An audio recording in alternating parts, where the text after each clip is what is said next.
Treasure Island, Episode 1, Part 2, Black Dog.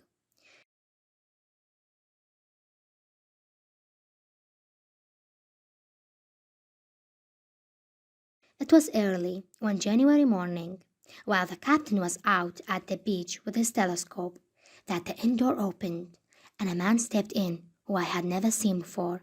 He wore a sword in his belt. His skin was an unpleasant color, and 2 fingers were missing from his left hand. He sat down at a table, then called me closer. "Is this here table for my mate, Bill?" he asked, a strange look on his face. I said the table was for a man who we called the captain. "Well," he said, "my mate would be called the captain, probably. He has a cut on one cheek, and he's very pleasant when he's drunk. Is my mate Bill? So, is he here?" I told him he was out walking. "Well," he replied, "you and me will just get behind the door and give Bill a little surprise." He made me hide, and I became very worried when I saw him take out his sword. At last, the captain came in and walked toward his breakfast table. "Bill," said the stranger. The captain turned to face us. His face turned white. "Come, Bill, you know me, your old shipmate Shirley," said the man. The captain's eyes opened wide and he said, "Black Dog?" "That's right, Black Dog. Come to see his old shipmate Billy. We have seen some times together, since I lost these 2 fingers," he said, holding up his hand. I brought them some rum, then left the room. At first, I could only hear low voices, but then they became louder. Then, all of a sudden, there was a loud swearing, and I heard something crash to the floor. There was the sound of metal against metal, and then a cry of pain.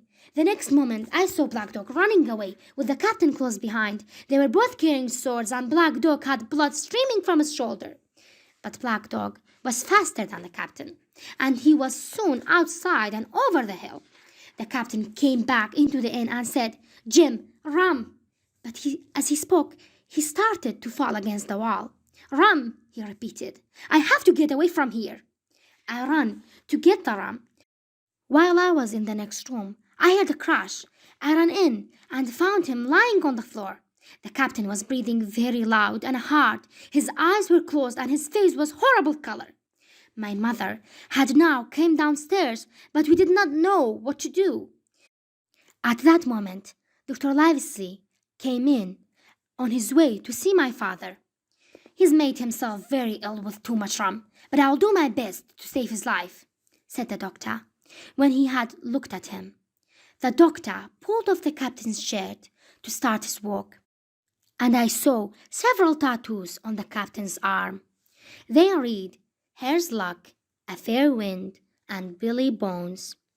It was some time later before the captain opened his eyes. First, he looked around the room, and then he tried to get up, crying, "Where's Black Dog?" "There's no Black Dog here," replied the doctor. "You've been drinking rum, and you've had a stroke. Now, what I have to say to you is this.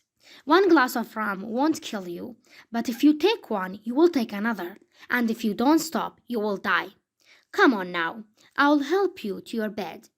We managed to get him upstairs and onto his bed. "He should lie in bed for a week," said the doctor, as soon as we had closed the door. "That's the best thing for him and you, but another stroke will finish him off."